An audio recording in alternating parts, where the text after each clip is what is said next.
அப்புறம் வயசு வேணாம் 16 வயசு இளம ஊஞ்சல் குண்டாட்ட உனக்கு சொல்லிட்டு புதிய கிளம்புன சொல்லாம வயசு பையன் சொல்லிட்டு உனக்கெல்லாம் பெரிய நான் புள்ளிங்க பட்டம் கொடுப்பாங்க நினைச்சா அவனை புரியும் பையனா இருப்பான்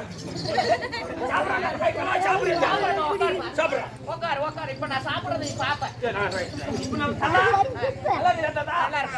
சாப்பிடு குறையா வைக்காத நல்லா சாப்பிடுறதா குறை வைக்க மாட்டேன்டா நல்லா இருக்குது தின்னு பேரலாம் சாப்பிடுறதா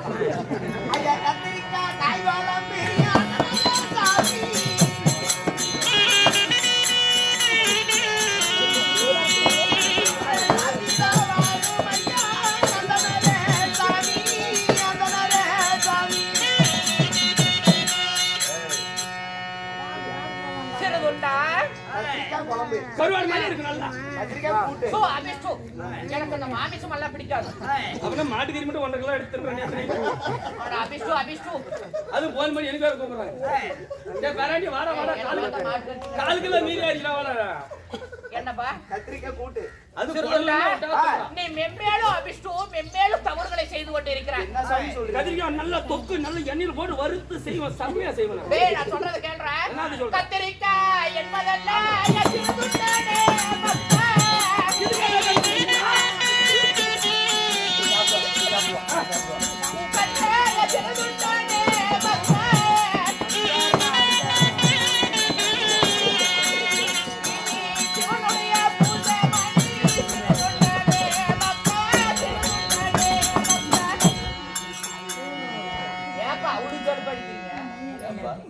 பாட்டே முடியாதுக்கு முன்னாடி தாளத்தை நிறுத்திக்கிறீங்க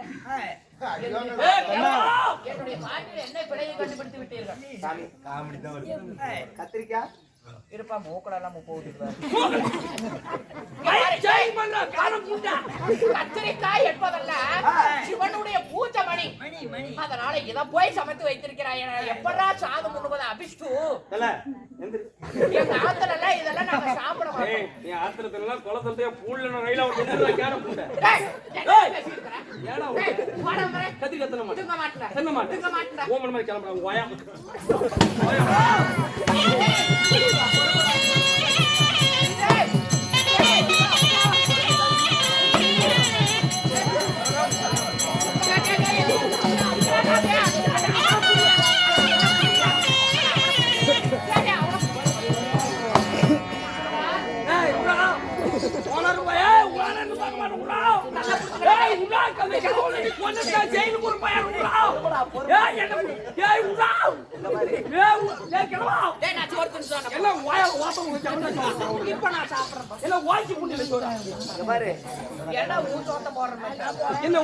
உங்க அப்பயும் அம்மையை சம்பாதிச்சு உங்க அப்பா எங்க புட்டா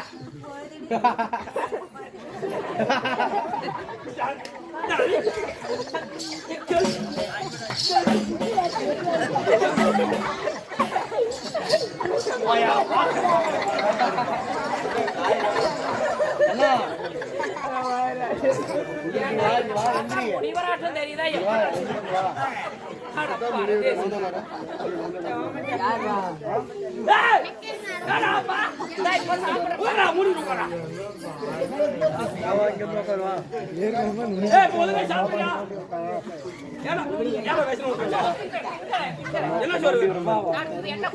அருமையான குழம்பு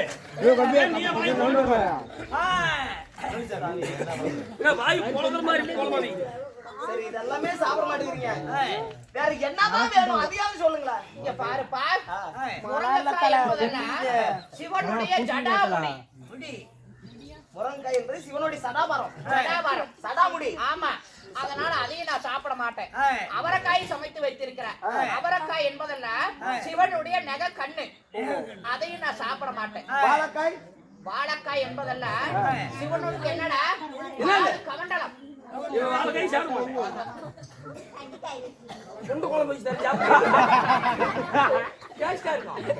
என்னடா இப்படி பேசிட்டு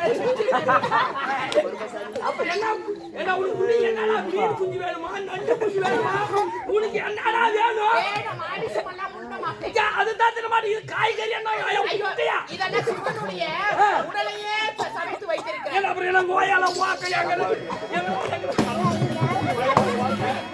என்ன டேய்? ஏண்டா இதுல போய் என்ன பிச்சை எடுக்க சொல்றியா? இல்ல. அதுலயே 4 ரூபாய் காய்கறி தின மாட்டான். காய்கறி தின மாட்டான்.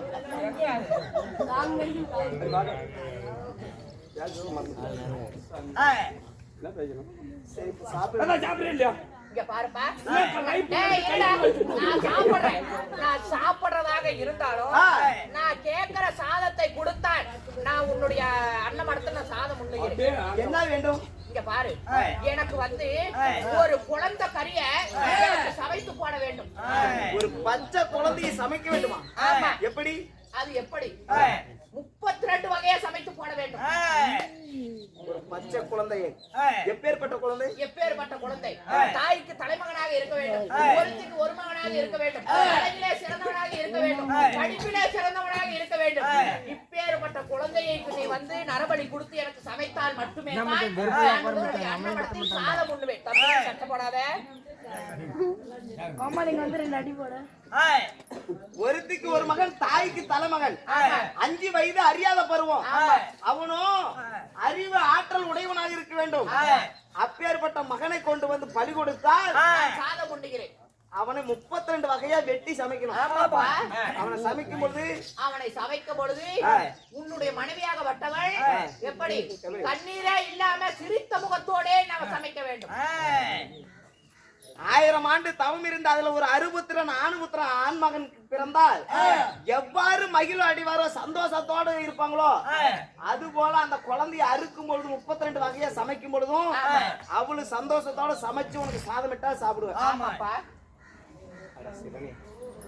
என்ன அந்தி பொழுது சாய்வதற்குள் என்ன சிறிது நேரம் தான் இருக்கிறது. அதனால எனக்கு இந்த உச்சி பொழுது சாஞ்சா நீ சாப்பிட வர மாட்டேன். நான் சாப்பிட வர மாட்டேன்.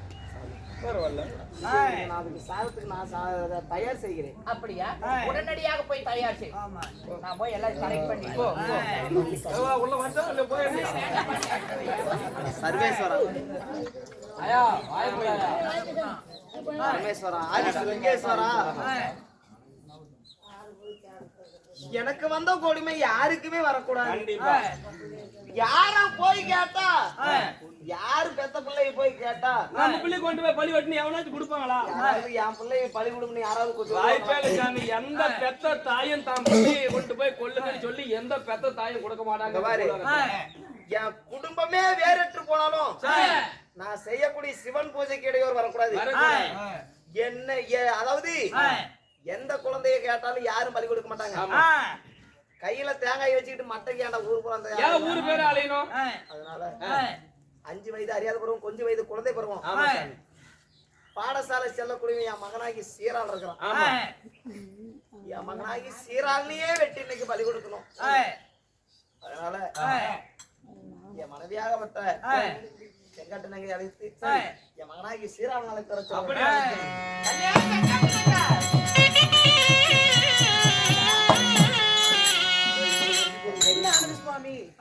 அந்த சாதம் முன்ன வருகிறேன் என்று சொன்னாரா? அந்த நேரம் போய் அழைத்தேன். காய் அதாவது நான் சொன்ன காய்கறி அனைத்துமே சாப்பிட மறந்து விட்டார். அவர் சாப்பிட வேண்டும் என்றால் ஒருத்திக்கு ஒரு மகனாக இருக்க வேண்டுமா, தாய்க்கு தலைவனமாக இருக்க வேண்டுமா, அவனோ கல்வியிலும் அறிவிலும் ஆற்றலையும் சிறந்தவனாக இருக்க வேண்டுமா. அப்பேற்பட்ட மகனை பலி கொடுத்தால் மட்டும்தான் 32 வகையா சாதம் செய்தா மட்டும்தான் சாப்பிட சொல்கிறேன். அதனால எனக்கு ஒரு யோசனை இருக்கிறது சுவாமி, அந்த யோசனை கேட்பியா? அவனுக்கு 7 பிள்ளை கொடுத்தாலும் புத்திரனுக்கு ஒரு பிள்ளை தரமாட்டான்னு சொல்லுவாங்க. நம்ம குழந்தைக்காக எங்கே செல்வது? எப்படி சுவாமி அந்த அண்ணன் பசியை தீர்ப்பது? என் மகனப்பா அலி கொடுத்து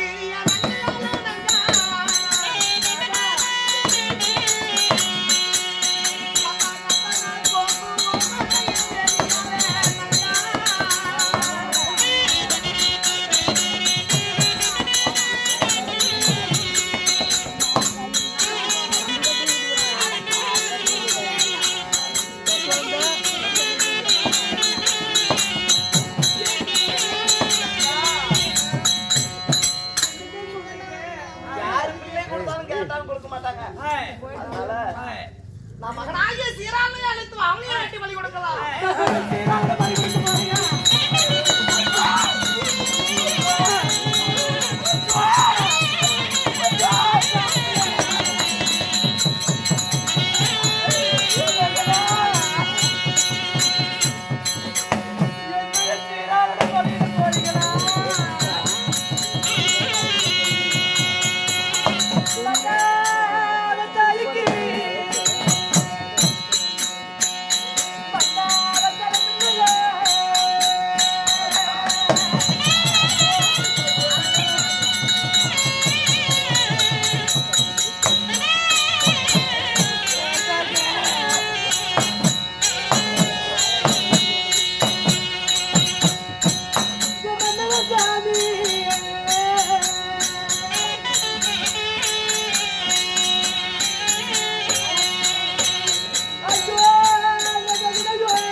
தலைக்கு ஒரு குலை போல தாய்க்கு தலைப்பில்லையா பெத்தனே? நான் பெத்த பாலகனை பலி கொடுக்கிறேன்னு சொல்றீங்க. கல்லாவு மனசு மாட்டா.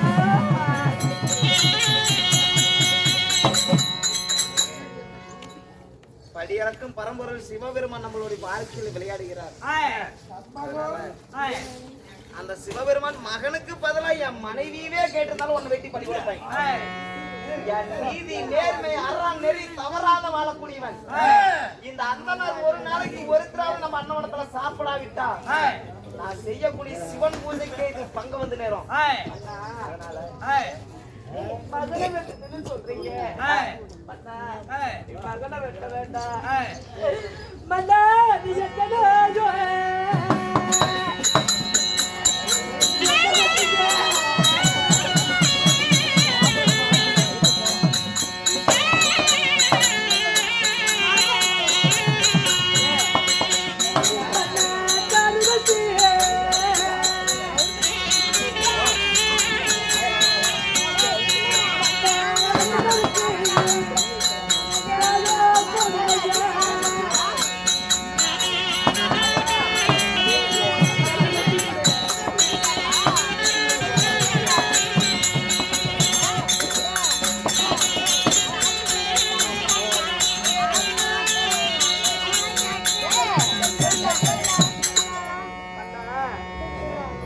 நாளைக்கு நம்ம பாண்டு மனிது போனா நமக்கு மண்ணு கட்டி கொண்டு வைப்பா.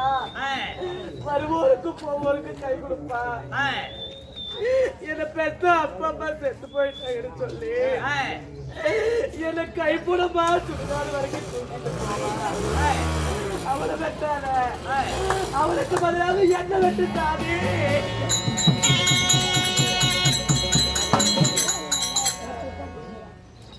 சிவன் கேட்டது மகனுடைய உயிர் தான். அதனால அந்த அந்தனர் உரைத்திருக்கிறார், ஒரு மனிதனுக்கு 1000 ஆண்டு குழந்தை இல்லாமல் ஒரு ஆண் புத்திரன் பிறந்தால் எவ்வளவு ஆனந்த மகிழ்வோடு சந்தோஷமா கட்டி தருவானோ அதுபோல அந்த குழந்தையை பலி கொடுக்கும் போது இருக்குன்னு சொல்லிருக்கிறாரு. அதனால மகனாகிய சீரான் அழைத்தோம், அவன் உடனடியாக பலி கொடுக்க வேண்டும். பாரு, கணவனுக்கு ஒரு பங்கம் என்றால் மனைவிக்கு சேர்ந்தது, மனைவிக்கு ஒரு அதாவது பெற்ற தாய் தகப்பனுக்கு ஒரு கடன் என்றால் மகனுக்கு சேர்ந்தது. அழைத்து வா சீரானை பலி கொடுக்க வேண்டும்.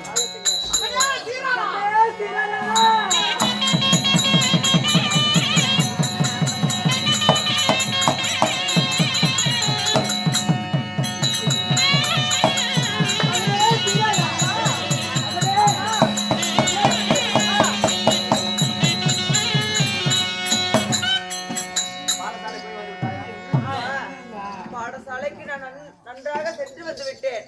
எதற்காக உங்களுக்கு இப்படி அம்மா, எதற்காக இப்படி அழுது கொண்டிருக்கிறீர்கள்? எந்த ஒரு காரணமும் இல்ல. நீ பாடசாலை போய் வந்து கலப்பாக இருப்ப, உன் தாய் மடி மீது தலை வைத்து என் மடி மீது கால் வைத்து படுத்து தூங்கு. உனக்கு சற்று நேரம் நான் தாலாட்டு பாடிக்கிறேன். அப்படி ஆகட்டும், அப்படி ஆகட்டும்.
சீரால் நன்கு உறங்கி விட்டான்.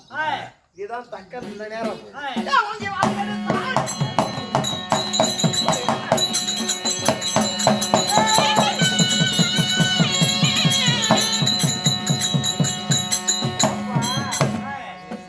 நான் தூங்கும் நேரத்தில் என் சிரத்தை அறுப்பதற்காக நான் பாடசாலையில் உறங்கும் பொழுதே நான் அந்த கனா கண்டேன். அந்த கனவு இப்பொழுது படித்து விட்டது. என் தாயார் சிரம் பிடிக்க, என் தந்தையார் சிரம் அறுக்க நான் கனவு கண்ட கனவு பழித்து விட்டது.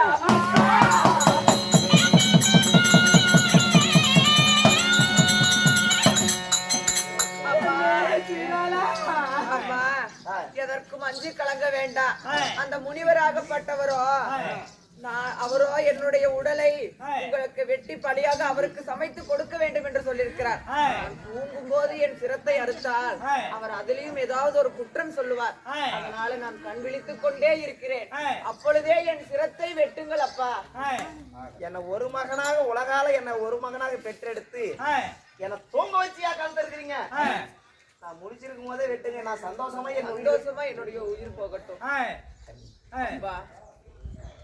ஜென்மம் அல்ல, நான் எனக்கு 7 ஜென்மத்துக்கு நீயே எனக்கு மகனாக பிறக்க வேண்டும்டா. பாரு, பந்தம் பாசம் உற்றோர் உறவினர் என்ற பந்த பாசத்திற்கு எனக்கு ஈடல்ல. நான் செய்யக்கூடிய சிவனுடைய பூஜைக்கு தான், அதாவது பூஜைக்கு தான் நான் இப்போது செய்ய வேண்டும். அதனால அண்ணே தரபடியா என் மகனையும் நான் வேண்டி வழிபடுகிறேன்.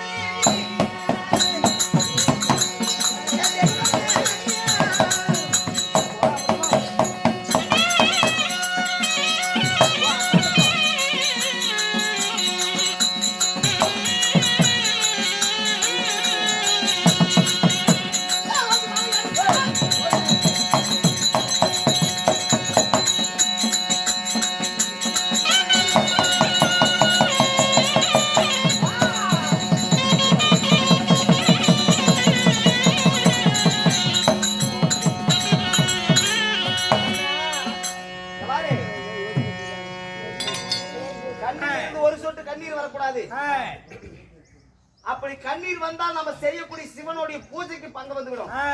அதனால நம்ம மகனாகிய சீராளனுடைய உடலை அந்த தலையை நம்ம தாதி பெண்களிடத்துல கொடுத்து அனுப்பி வைத்து விட்டு தாதிமார்களா சுவாமி, தாதிமார்களா, என் மகனை பலி கொடுத்திருக்கிறார் என் கணவர். அந்த சுவாமியாகப்பட்ட அந்தன அனைத்து பாகத்தையும் தந்தவாறு தலைபாகத்தை சாப்பிட மாட்டாரு. அதனால இந்த தலைபாகத்தை கொண்டு போய் நீங்க பின்னாடி புதைச்சிருங்கப்பா. அப்படியே ஆகட்டும். சுவாமி, நீங்க என்ன செய்கிறீங்க? மகனுடைய உடலை 32 வகையாக சாதம் செய்து விடு. அடுத்து சுவாமி அந்தனர் வந்து கொண்டிருப்பார்.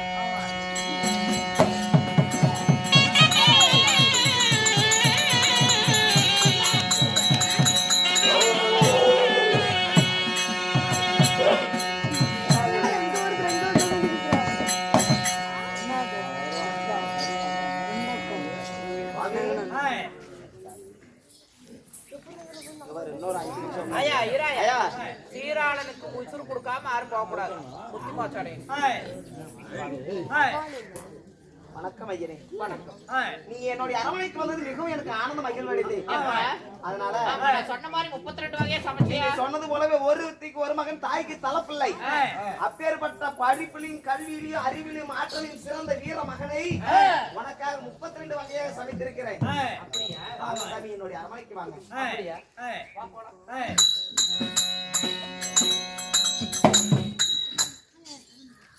அந்த பாய்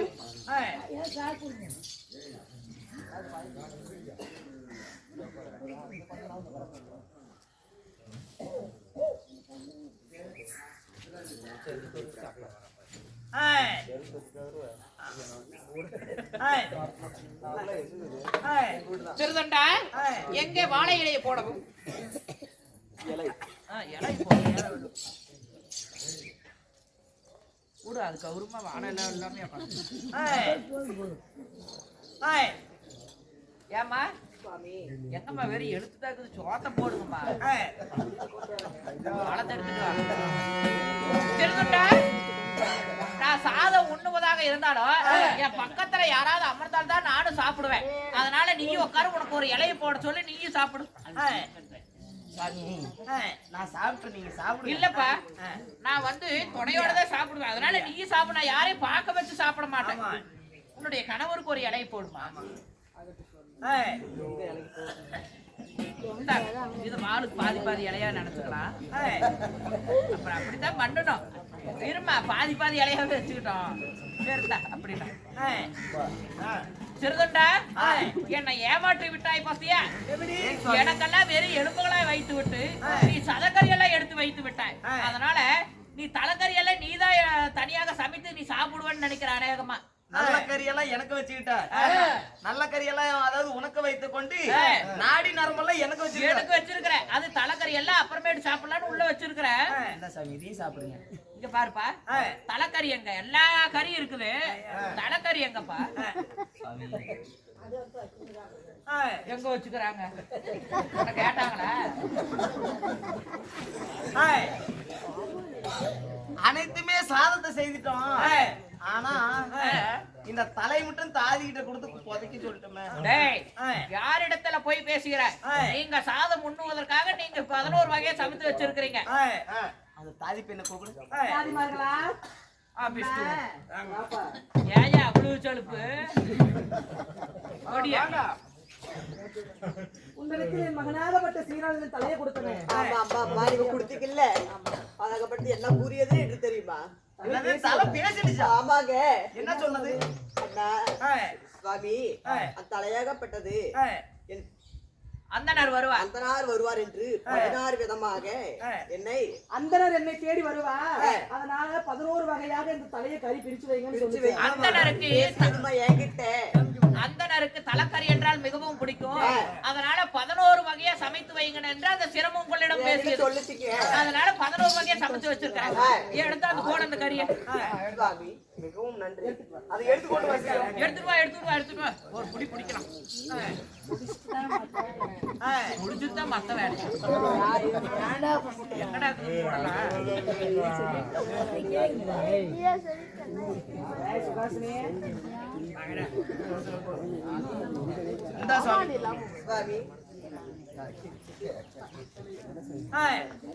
சிறுதுண்டா, நான் யாரு வீட்டுல சாதம் உண்ணுவதாக இருந்தாலும் ஒரு குழந்தைக்கு நான் கொடுத்துட்டு தான் நான் சாதமே உண்ணுவேன்.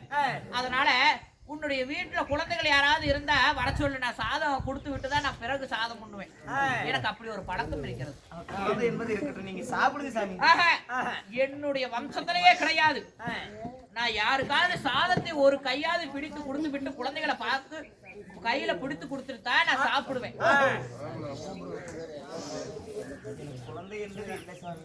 ஏய், யாரிடத்துல போய் பேசுகிறான்? உனக்கு ஒரு ஆண்மகன் இருக்கிறான் அல்லவா? என் மகனாகிய சீராளனை பலி கொடுத்துதான் சாமி உங்களுக்கு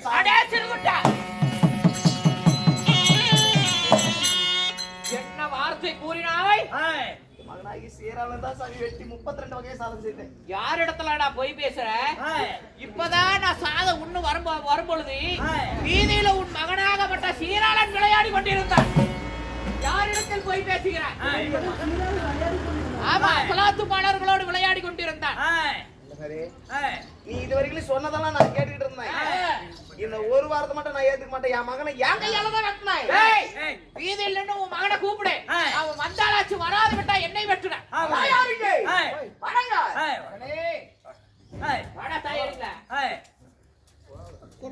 இது அந்த மாதிரி பிடித்து சிறையிலாட கூண்டலாட நான் என்ன செய்யணும்? இங்க பாருப்பா, வீதியில நின்று மகனே சீராளா என்று கூப்பிடு. மகனாகப்பட்டவன் ஓடி வருவான். அசலாத்து மாணவர்களோடு விளையாடி கொண்டிருக்கிறேன். அப்படியா? யாரிடத்துல போய் கூப்பிடுவேன். கூப்பிட்டு என் மகன் வரல, என் மகனை வெட்டி பலி கொடுத்து ஒன்ன வெட்டி விடுவேன். பலி கொடுக்காதே.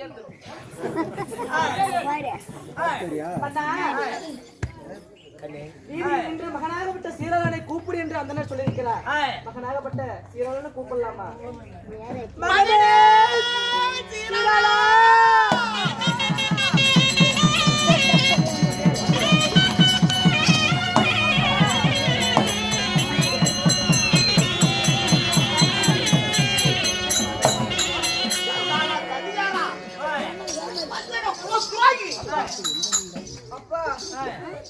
பாவி என் குலத்தையே கெடுத்து விட்டாயடா கோடாலி காம்பே டேய் என்ன கோடாலி உன பொரியா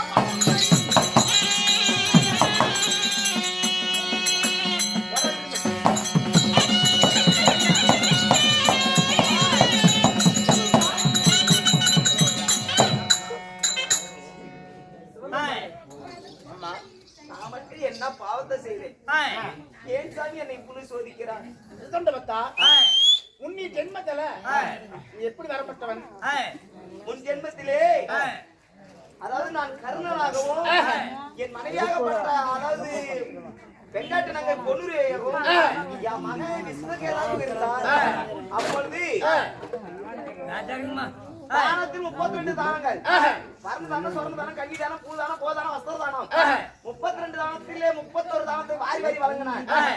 இந்த 32வது தானம் சிறந்தது அன்னதானத்தை வாரி வழங்கினார். உனக்கு முத்தி மாற்றம் கிடைக்க வேண்டும் என்றால் அடுத்த ஜென்மத்தில் அன்ன கொடி கட்டி ஆராய்ச்சி மணி அடித்து 1000 பாடி பிரதேசங்களுக்கு அன்னமிட்டால் அடுத்த ஜென்மத்தில் எனக்கு முத்தி மாற்றம் கிடைக்கும் என்று சொன்னேன். அதனால நாங்கள் விளையாடிய நாடகத்தில் இந்த மனசு வழிச்சு பார்த்தம்பா. ஆமா உனக்கு இந்த ஜென்மத்தில் உனக்கு 4ஆம் பதிவு உண்டு. எனக்கு இதுவரை சிறுதொண்டன் என்று எனக்கு பெயர். ஆமா, இன்று முதல் உனக்கு சிறுதொண்ட பக்தனாகவும் உன் மனைவி வெங்காட்டு பொன்னுரை வெங்காட்டு தங்கையாகவும் உன் மகன் விஸ்வகேது சீராளம் இருந்து 4ஆம் பதிவு அடைய வேண்டும். உங்களுக்கு வரம் தருகிறேன். கேளுங்க சகோதரர்களே, வீதமாகத்தானே சிவபுராணத்தில் ஒரு வாங்கவாக்கிய சிறுதுண்ட மத்தன் என்கிற நாடகம் எங்களால் முடிந்தவரை தெரிந்தவரை நடத்தினோம். ஏதோ ஒரு தப்பு பிள்ளை இருந்தால் உங்கள் வீட்டில் ஒரு குழந்தை பிறந்து பெத்த பிள்ளை ஒரு தவறு செய்து விட்டால் எவ்வாறு மன்னிப்போம் அதுபோல் எங்களை மன்னித்து மன்னிக்க வேண்டும் என்று உங்களுடைய பாதத்தை தொட்டு வணங்கிக் கொண்டு இன்னும் எங்களுடைய நாடகம் உங்களுக்கு மனமாற பிடித்திருந்தால் சுவாரகை தட்டு.